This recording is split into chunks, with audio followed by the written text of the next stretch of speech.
Alfredo Blanco directamente desde Suiza. Alfredo, ¿cómo te va? Hola Ricardo, buenas noches a la gente que nos sigue en Al fin y al cabo.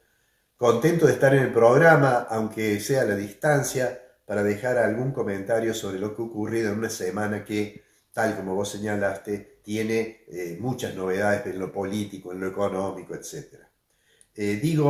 En lo político, obviamente, los medios en Europa y en la mayoría de los medios, en particular en los españoles, ha ocupado un espacio importante esta declaración del licenciado Milei en la reunión que se hizo de la agrupación ultraderechista Vox, en la cual calificó a la señora de la máxima autoridad de España, de Sánchez, de corrupta. Y esto generó una tensión diplomática importante a tal punto que España le pidió al embajador español en Buenos Aires que volviera a España y ya está de vuelta. Dejando de lado esa y las consideraciones que merezca esa estrategia diplomática, simplemente dejar una nota sobre la importancia que tiene la relación con España.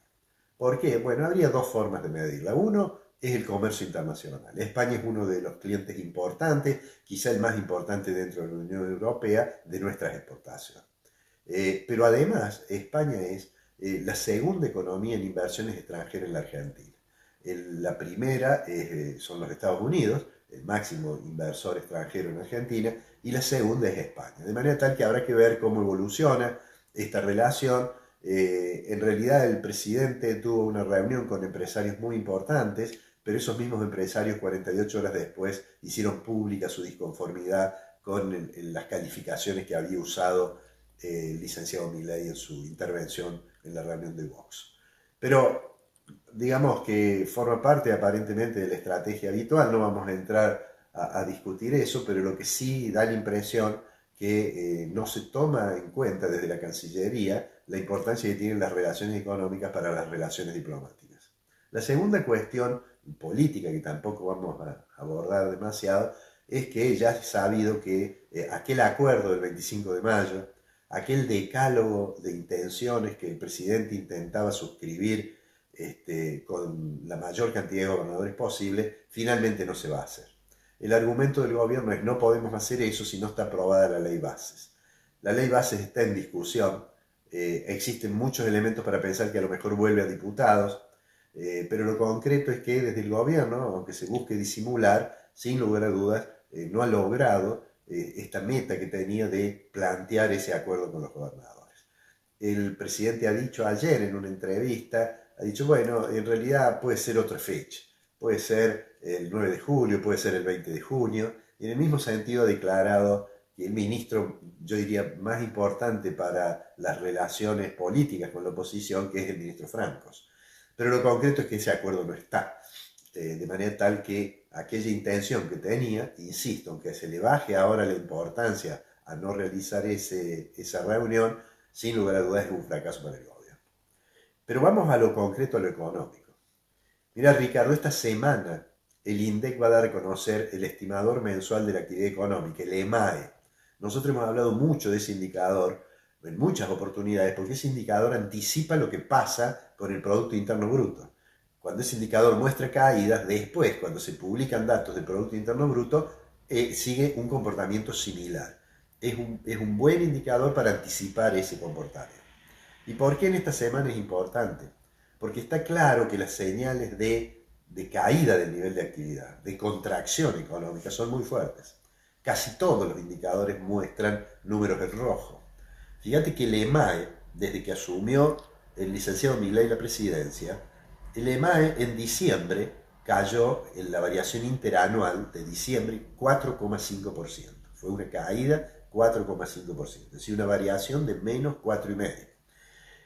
En enero volvió a caer 4,3%. En febrero cayó 3,2%. Y la mayoría de las estimaciones de marzo, aunque las vamos a conocer al dato oficial esta semana, ya hay algunos indicadores que hacen consultoras privadas, por ejemplo, el caso más conocido es el de Orlando Ferreres, que dicen que abril nuevamente va a caer el indicador, el EMA. De manera tal que esta expectativa del gobierno de decir, bueno, ya la economía va a tocar un piso y a partir de ahí se va a empezar a recuperar, Da la impresión que cuando uno mira datos de ventas de supermercado, de despacho de cemento, de producción automotriz, en fin, los datos que tienen que ver con la actividad económica, en particular en el sector industrial, da la impresión que todavía estamos lejos de haber llegado a una situación en que podamos esperar que rebote, como se dice habitualmente, la economía. Entonces, aquella discusión que hubo hace unos 10 o 15 días entre colegas, que si la recuperación iba a ser en V, que si la recuperación iba a ser en U o lo que fuera, ha dejado, me parece, tal como nosotros lo dijimos, ha dejado espacio para que la discusión es, bueno, ¿cuándo llegará esa recuperación? Y da la impresión que no es inminente. En lo que sí el gobierno va a seguir presentando datos, digamos que favorables a la aprobación de la política económica, es el hecho que el Fondo Monetario ha considerado sobrecumplidas las metas, pero además que va a insistir con su estrategia de control de la inflación.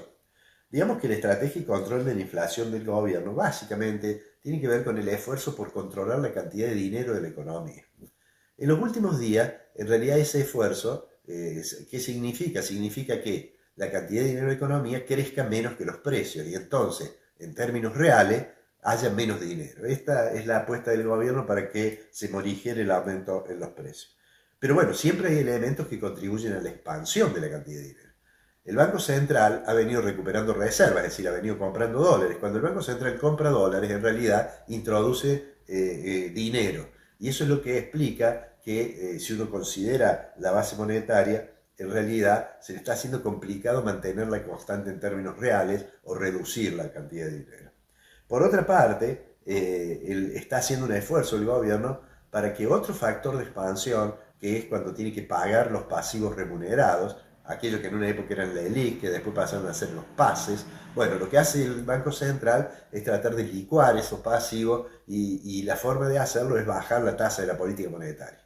Bajar la tasa de la política monetaria es bajar lo que paga el Banco Central por los pases, es decir, que contribuye a que no se expanda tanto la cantidad de dinero. Y el tercer factor que habitualmente presiona sobre la cantidad de dinero de la economía, el gobierno lo tiene por ahora controlado porque ha logrado tener en el primer cuatrimestre superávit fiscal y superávit primario. Es decir, superávit financiero y superávit primario. El superávit primario, que son los ingresos menos los gastos, y el superávit financiero, que es cuando a esa cuenta se le deducen también los intereses y los servicios de la deuda. Ahora, en eso el gobierno puede presentar relativo éxito, y entonces aparece el otro tema que recurrentemente ocurre en la Argentina. Si aumenta la cantidad de dinero, ¿qué sucede con el tipo de cambio? ¿Qué pasa con el dólar? Y de hecho, en esta semana hemos visto que daba la impresión que se despertaba el dólar marginal, aunque no ocurrió eso, el dólar blue, no ocurrió eso con los dólares financieros aún.